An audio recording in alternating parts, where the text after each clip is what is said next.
saying I haven't voted for a thing in my life. But for this. This is the issue that matters. That's a motherfucker from Mississauga. Yeah. that's something you from Mississauga.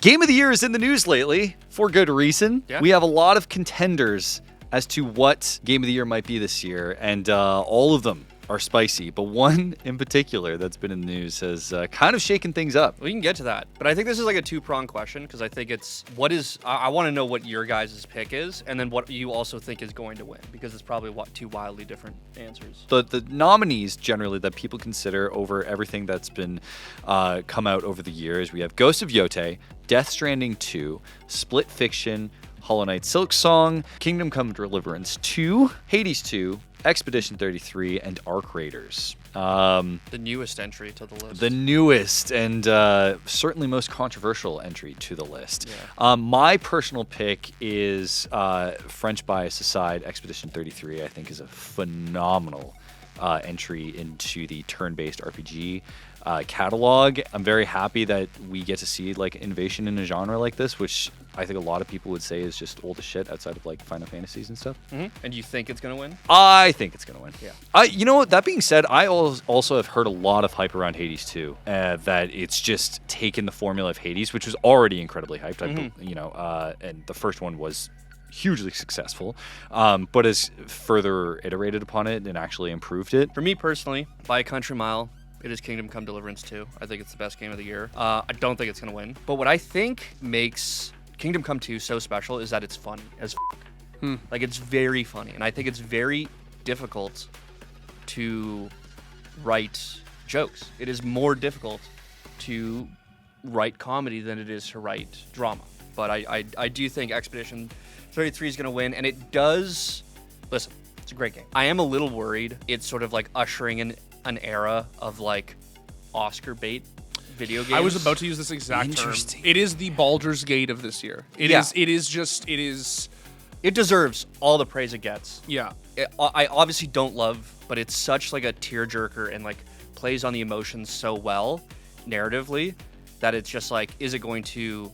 Are other games going to see this because it's going to win this year? Are other studios going to see this and be like, we just got to do that? Guys, we yap a lot on this show. It's one of our favorite things to do. And thankfully, we have a sponsor that actually enjoys our yapping. And Cash App is that, who's going to be sponsoring us for the rest of the year. We love Cash App. We love Cash App. I love cash, and I love apps. Cash App offers these dope personalized debit cards that you can completely customize to your own style. And when you use the card, you get access to exclusive discounts on everything from coffee to concert tickets. But the best feature you get with this card has to be how not annoying this card is. No hidden fees, no minimum balance requirements, just a top-notch product. And to celebrate our partnership with Cash App, we're giving away cash. All you have to do is tune into new episodes of React each week, pay attention for the secret code that appears during the show, and enter it along with your cash tag at www.tsecash.com. By doing that, you can win $250 in cash deposited straight into your Cash App account. Some terms apply. And we're going to be giving away some right now. Boys, drum roll! Congrats to Yakisoba, and thanks again to Cash App for sponsoring TTK. I'm hungry, dude. Yakisoba? Japanese stir fry right now.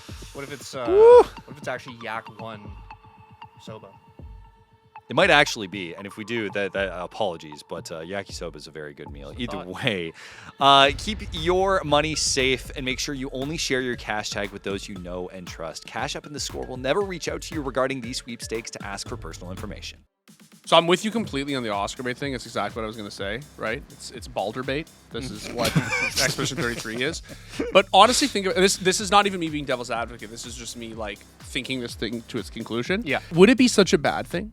No. If game studios looked at a game as excellent, I agree there's a circle jerk, but as absolutely excellent as 33, and we're like, damn, we should all make that. Wouldn't that be it would be sick? great. My issue is that I don't think that they can. Let's get to the elephant in the room, which is Arc Raiders, a game that everyone has been playing, including myself. I am in love with this game, and it has received its fair share of advocates for Game of the Year, notably Shroud, who is, it's a Shroud take, but this one was pretty aggressive. Dude, we got to make sure that this game wins Game of the Year, by the way. Do not let that Expedition game win Game of the Year. Do not let it. One of the points that Shroud makes is that multiplayer gamers are the minority in that multiplayer games just don't have as much representation when it comes to Game of the Year. It's always single-player games that win, which is true for the lineage that the Video Game Awards has existed. The one time a only multiplayer game has won was Overwatch back in 2016. Yeah, I knew that off the fucking dome. That's how smart I am. Well, it's only one. There's not much to remember. That was the joke. Arc Raiders is a great game from top to bottom. It is revolutionizing how we interact with extraction shooters. Problem that we run into is the discussion between single player versus multiplayer games when it comes to Game of the Year candidacy. Overwatch, some people to this day still argue it should not have won. It absolutely should have won. There's no question, and if you don't think it should have won, you were that is a true you don't know ball. Just I need to look at what it beat. Yeah. It beat Doom, Yes. Inside, Yes. Titanfall, and Uncharted 4. Uncharted 4 is the only one where like, And even that's not. When Overwatch won, it absolutely, because this context that matters for our it was a phenomenon. It was a phenomenon. Yeah. When that game won, every single person that I knew that was not a multiplayer gamer, they were not playing the esport games that we play, League, Yeah. Counter-Strike, Dota, they were not playing those games. All of them were playing Overwatch. Yes. Let me be clear.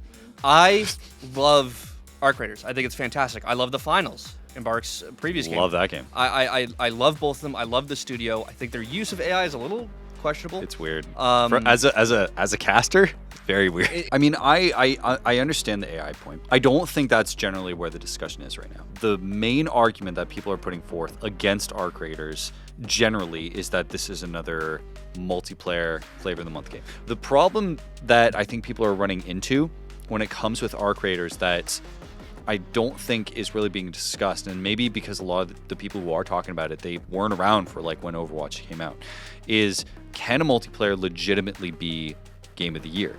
Because of course. it is not a dictated experience from the developers. It is a dictated experience you make for yourself. Therefore, can that be...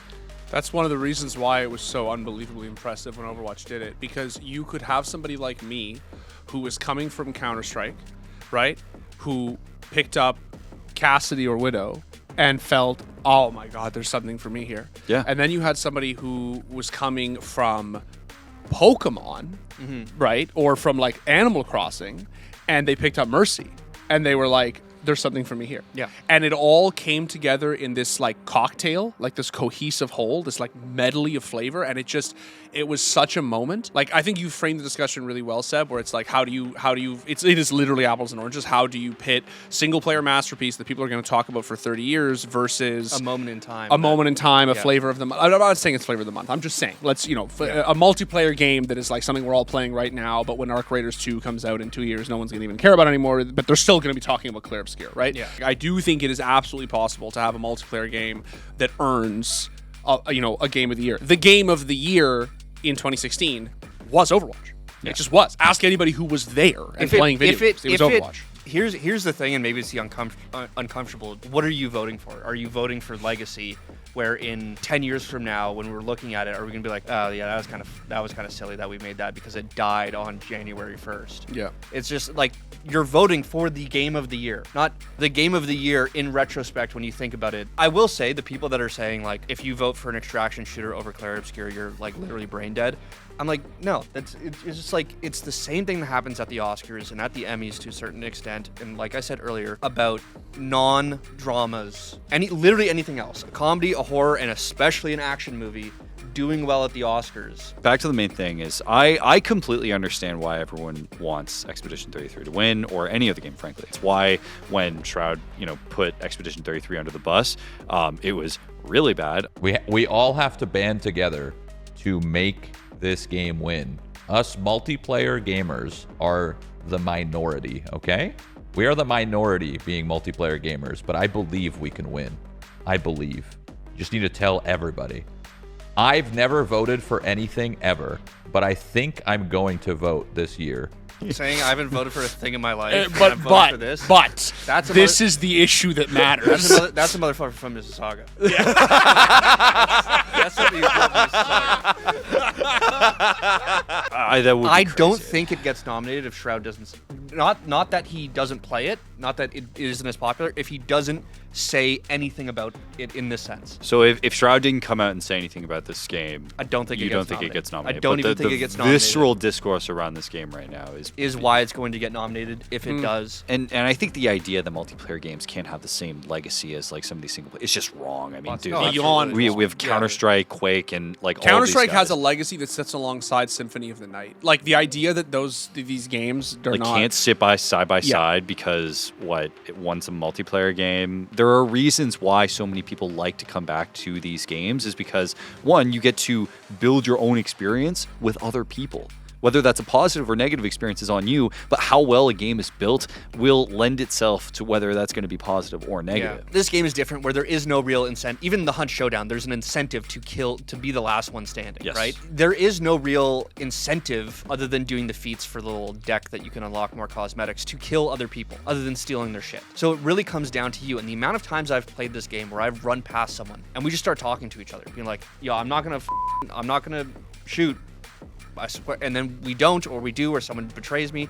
Like, I've never really experienced that in a game, and that is what I think makes this game so special, which is why a lot of people are, because it is this sort of social experiment that's happening within a game anytime you launch. Even if you're a COD kitty and want to come in and kill people, there is a lot of room for that. You're an asshole, but there's a lot of room for that, and I think that's I what. legitimately felt bad for killing someone. Me too. Because I I'm got just like- someone killed and I felt horrible. I didn't know if they were gonna kill me, and then I just said, I can't take this chance right now, so I mowed them down, and then I went to them, and they had I had to Google what the gear was, and it's all end game shit, and I'm like, I feel so bad. I'm going to take it, and it's gonna just literally collect dust in my inventory until I get to the point where I can actually use the materials for something. You know what I think the real story is? Shroud is so good at what he does. Oh yeah, dude. He I have it's literally like been saying every this, man.